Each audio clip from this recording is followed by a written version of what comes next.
Hi viewers, welcome to our channel. ప్రస్తుతం మనతో పాటు ఇమ్మంది రామారావు గారు సీనియర్ జర్నలిస్ట్ ఉన్నారు. వారితో ఒకసారి మాట్లాడదాం. సార్ నమస్కారం. సార్ నమస్తే బాబు. సార్, రేవంత్ రెడ్డి గారికి హరీష్ రావు గారు టార్గెట్ అయిపోయారు అన్న వార్తలు వైరల్ అవుతున్నాయి. సార్, అంటే ఈ మధ్య కాలంలో రేవంత్ రెడ్డి గారు ఎక్కువగా చూస్తే హరీష్ రావు గారి పైన ఫోకస్ చేస్తున్నారు. ఆయన పైన ప్రెస్ మీట్లలో విమర్శలు చేయడం చూస్తున్నాం. సార్, అంటే మొన్నటి వరకు కూడా కేసీఆర్ గారిని ఎక్కువగా కేటీఆర్ గారిని వీళ్ళిద్దరిని టార్గెట్ చేస్తూ మాట్లాడిన ఆయన సడన్ గా హరీష్ రావు గారి పైన తన ఫోకస్ అంతా పెట్టడంతో సో ఒక డౌట్ అయితే వచ్చింది అందరిలో, ఎందుకు హరీష్ రావు గారిని టార్గెట్ చేస్తున్నారు రేవంత్ రెడ్డి గారు అని చెప్పేసి. మీ ఒపీనియన్ సార్ దీనిపైన? అంటే ఇక్కడ బీఆర్ఎస్లో మిగిలింది హరీష్ రావే. అంటే మనం మాట్లాడితే క్రెడిబిలిటీ ఉంటే ఆ మాటల్ని ప్రజలు పట్టించుకుంటారు. ఆ క్రెడిబిలిటీ లేకపోతే కేసీఆర్ మాట్లాడినా ఒకటే, కేటీఆర్ మాట్లాడిన మాటలు ఒకటే. ఇక్కడ మొత్తం ఈ ముగ్గురులో కవిత లేనే లేదు. కవిత భర్త ఉన్నాడంటే అండర్ గ్రౌండ్లో ఉంటాడు. ఆయన కనిపించకుండా పెద్ద పెద్ద స్కాములకి రథసారథి కనుక ఆయన తీసుకురావద్దు, బయట పబ్లిక్ వచ్చి మాట్లాడు. ఇక్కడ మనకి మాట్లాడగలిగే వ్యక్తి ఎవరైనా ఉన్నారంటే, జనంలో విశ్వసనీయత ఎవరికైనా ఉందంటే అది ప్రస్తుతానికి హరీష్ రావుకే ఉంది. కేటీఆర్కి తెలివితేటలు ఉన్నాయి కానీ తెలివితేటలు కాదు ఇక్కడ ప్రధానం. ఆ తెలివితేటలు ఉన్నాయని ప్రజలను నమ్మించడం. ఈ కేటీఆర్కి ఏంటంటే ఉద్యమంలో నుంచి రాలేదు గనక, ఆ కష్టాలు తెలియవు గనక, నువ్వు కష్టపడి ఇల్లు కట్టించావు, అది నీకు తెలుస్తుంది కష్టం. ఇంకోరు వస్తారు, ఇది బాగాలేదు మార్చే అంటాడు, ఇది బాగాలేదు మార్చే అంటాడు, ఆ పనివాడు మంచోడు కాదంటాడు. వాడి ఇష్టం, వాడి కష్టం తెలియదు కదా. నువ్వు కష్టపడి నిర్మించుకున్నటువంటి తెలంగాణ సౌధాన్ని సక్రమంగా ఉపయోగించుకోలేదు కవిత, కేటీఆర్. కేటీఆర్ అంటే కేసీఆర్ వీళ్ళకి చాలా ప్రయారిటీ ఇచ్చి పొరపాటు చేశాడు. ప్రయారిటీ ఇవ్వకపోతే వాళ్ళు ఊరుకోరు, కన్నబిడ్డలు. అందువల్ల కేటీఆర్ కూడా ఆవేశం, అహంకారం కొంత దెబ్బతీసింది. జనంలో వీళ్ళకి ఆవేశం, అహంకారం ఎక్కువగా ఉన్నాయనే టాక్ వచ్చిందంటే వాళ్ళ వైపు చూడరు.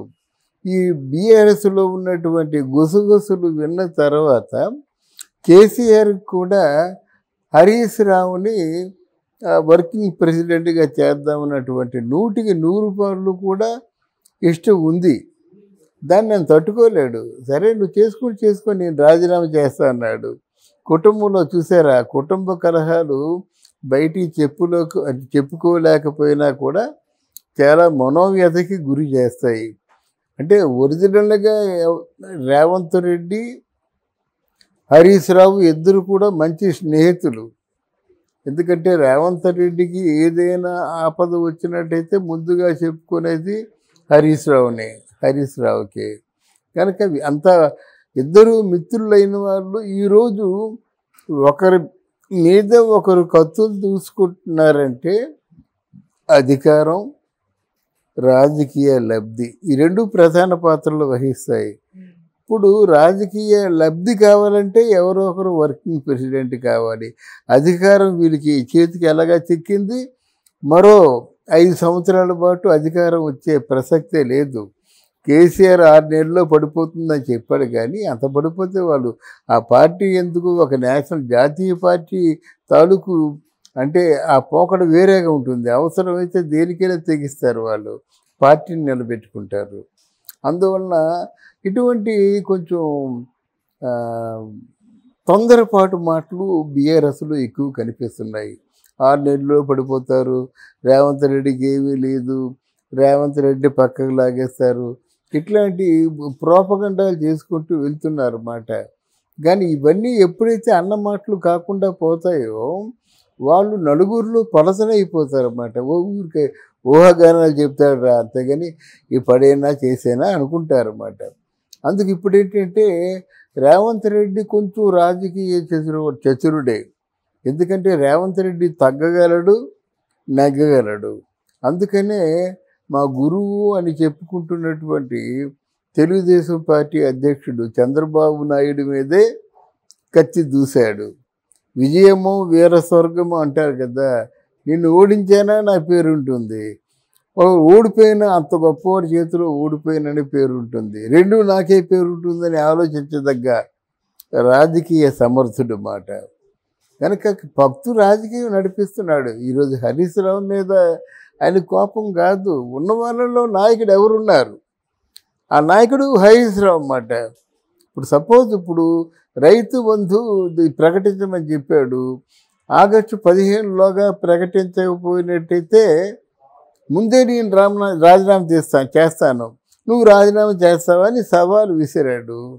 సవాలు విసిరి అందరికంటే ముందు హరీష్ రావు వెళ్ళిపోయి ఇదిగో నా రాజీనామా పత్రం అన్నాడు అన్నమాట. ఏమీ లేదు కదా, ఇంకా నీ సవాల్ని నేను స్వీకరించానా లేదా చూడకుండా రాజీనామా చేసి నన్ను చేయమంటే ఎలా చేసేస్తాను, సరే ఆగస్టు 15లోగా రైతు బంధు ఆ పథకాన్ని ఇవ్వలేకపోతే తప్పకుండా నాకు కూడా కొంచెం ఆత్మాభిమానం ఉందని చెప్పేసి ఊరుకున్నాడు. ఇప్పుడు రైతు బంధు కార్యక్రమంలో అంటే వాళ్ళు ఊహించిన ప్రకారంగా డబ్బులు ఇవ్వడానికి ప్రయత్నం చేస్తున్నాడు.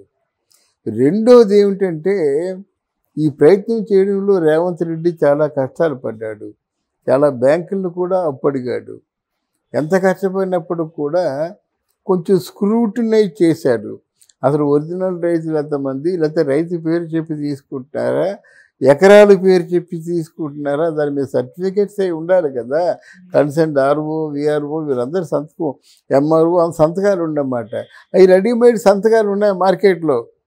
అది పిటి మీరు వెళ్ళిపోయి 10 ఎకరాలు ఉందని చెప్పేసి ఆదిత్య అని చెప్పేసి మొత్తం అన్ని సంతకాలతో ఫామ్ తయారైపోతుంది. మీ పేరు, మీ వయసు, మీ తల్లి పేరు నింపడమే, ఆధార్ కార్డు వేయడం, మీ అకౌంట్ నెంబర్ వేయడం, మీ అకౌంట్లో పడిపోతాయి అన్నమాట. అది మన వ్యవస్థ, దిక్కుమాల వ్యవస్థ.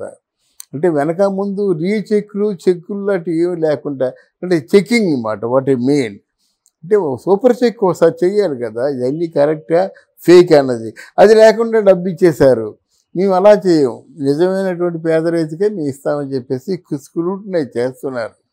చేసిన తర్వాత ఇస్తారు, కొంతమందికి ఇస్తారనేటువంటి విశ్వాసం నాకుంది. మీరు అడిగిన ప్రశ్న సమాధానం ఏంటంటే బీఆర్ఎస్లో ఉన్నవాడు హరీష్ రావు ఒక్కడే కనుక ఆయన్ని కూడా డామినేట్ చేసి, ఆయన కూడా బుల్డోజ్ చేసి, ఆయన కూడా ప్రజల్లో చులకన చేసినట్టు వీళ్ళు పోటీ ఉండదు. వచ్చే ఎలక్షన్లో మీకు బీఆర్ఎస్ ఉండదు. వచ్చే ఎలక్షన్లో తీవ్రమైన పోటీ బీజేపీ మరియు కాంగ్రెస్ పార్టీల మధ్య ఉంటుంది. బీజేపీ గెలుస్తుందనేటువంటి నమ్మకం. సార్ అలాగే కేటీఆర్ గారు ఇప్పుడు ప్రజెంట్ వర్కింగ్ ప్రెసిడెంట్గా ఉన్నారు కదా బీఆర్ఎస్ పార్టీ, కేటీఆర్ గారిని కాకుండా హరీష్ రావు గారిని ఆ ప్లేస్లో పెట్టాలన్న ఒక ప్రతిపాదన కూడా రావడం మనం చూస్తున్నాం సార్. సోషల్ మీడియాలో అయితే వైరల్ అవుతుంది. మరి అది అయ్యే అవకాశం ఉందంట, కేటీఆర్ గారిని తీసేసి హరీష్ రావు గారిని పెట్టే అవకాశం ఉంది? లేదు, అదే కదా గొడవ. ఇప్పుడు ధృతరాష్ట్రుడు ఎందుకు ఫెయిల్ అయిపోయాడండి? పుత్రాభిమానం అంటే పుత్రుడి మీద ఉన్నటువంటి మమకారం కొద్దీ అప్పుడు నిజంగా గుడ్డివాడైనా బుద్ధికి కూడా గుడ్డ కట్టేశాడు, అంటే జ్ఞానానికి కూడా గుడ్డ కట్టేశాడు. అందువలన తప్పదు, రాజుని కేటీఆర్నే చేయాలి, అప్పుడు హరీష్ రావు తప్పుకోవాలి, అప్పుడు పార్టీ పూర్తిగా నిర్వీర్యం అయిపోతుంది, ఇలా పార్టీ అంతరించిపోతుంది. ఇప్పుడు మాటకి విశ్వసనీయత ఉండాలండి. ఈరోజు పవన్ కళ్యాణ్ ఇంత రోరింగ్ రెస్పాన్స్ రావడానికి కారణం ఏంటంటే ఇప్పటి వరకు తన డబ్బు ఖర్చు పెట్టాడు, ఆ మాటకు విశ్వసనీయత వచ్చింది, దాన్ని కాపాడుకుంటే దేశానికే రాజవుతాడు. ఆ మాట ఏమైనా చెప్పి 10 మాటలు చెప్పాడు అనుకోండి, పిఠాపురంలో ఏవైతే ప్రామిస్ చేశాడో ఆ ప్రామిసులు 1 సంవత్సరంలోగా నెరవేర్చుకోకపోయినట్టయితే మళ్ళీ అందరిలో ఈయన ఒకడవుతారన్నమాట. ఈయన కారు ఒకటే వెళ్ళవలసిన అవసరం ఉంటుంది, ఈయనకి ఎవరు రారు. అది ప్రజల్లో ఉన్న రెస్పాన్స్, ప్రజల్లో ఉన్న ప్రేమాభిమానాలు బట్టి ఉంటాయి. అలాగనుకుంటే హరీష్ రావుకి బాగా ఉన్నాయి, ప్రజల్ని కన్విన్స్ చేయగలడు, ప్రజల్ని ఏమైనా చేయగలడు. ఒక అంతకుముందు 3/4 మెజారిటీ ఉన్నటువంటి ఎమ్మెల్యేలు అందరూ కూడా హరీష్ రావుతో ఉండేవారు. ఈరోజు హాఫ్ ఆఫ్ ది మెజారిటీ 50% ఇంకా ఎమ్మెల్యేలు హరీష్ రావు చేతులు, హరీష్ రావు ఏం చెప్తే చేసేటువంటి స్థితిలో ఉన్నారు. అందువల్ల ఇది ఇలాగే సాగుతుందన్నమాట.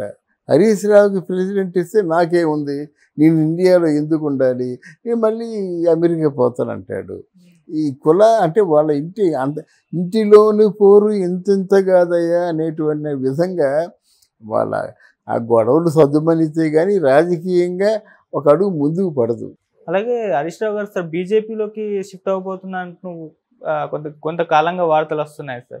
హరీష్ రావు బీజేపీలోకి కాదు నాయన, కాంగ్రెస్ పార్టీలోకి షిఫ్ట్ అయినా సరే అలాగే రెడ్ కార్పెట్ ఇచ్చి ఈరోజు తీసుకుంటారు. ఆయనకున్న గుడ్ విల్ అది. అందువల్ల హరీష్ రావు షిఫ్ట్ అవడంలో పెద్ద ఆశ్చర్యం లేదు. హరీష్ రావు షిఫ్ట్ అయినట్టయితే ఇక్కడ తెలంగాణ పార్టీ భూస్థాపితం అయిపోతుంది. అందువల్ల అందరి మీద బ్యాడ్ మార్కుడే కదా. కేసీఆర్ అవినీతి ఆయనే చెప్పుకున్నాడు. అంటే మొత్తం ఇండియాలో ఉన్నటువంటి ముఖ్యమంత్రులు ఏకమైతే మీ అందరికీ నేను ఫండ్ ఇస్తానని చెప్పాడు. అంటే ఆయన తాలూకు ఆర్థిక స్థితిని గురించి ఆయనే చెప్పుకున్నాడు. కేటీఆర్ అలా కాకుండా మాతో పోటీ పడే మగాడు ఎవడైనా ఉన్నాడని చెప్పేసి ఇక్కడ చంద్రబాబు నాయుడిని, అక్కడ మోడీని, ఇట్లాంటి వాళ్ళందరినీ కూడా వెనక ముందు చూడకుండా ఇష్టం వచ్చినట్టు మాట్లాడాడు. ఆయన మీద ఇంప్రెషన్ లేదు. పోనీ కవిత దగ్గరికి వెళ్దామంటే మరి ఎప్పుడు వస్తుందో తెలీదు. వచ్చినా సరే మనుగడ సాగదు, ఓ ఖైదీగానే చూస్తారు. ఓకే. అందువల్ల అప్పుడు ఉన్నవాడు హరీష్ రావు, ఆయన మీద ఆయనే టార్గెట్ చేస్తే సైలెంట్ అయిపోతారు. Thank you so much. Thank you అమ్మా, థ్యాంక్ యూ వెరీ మచ్.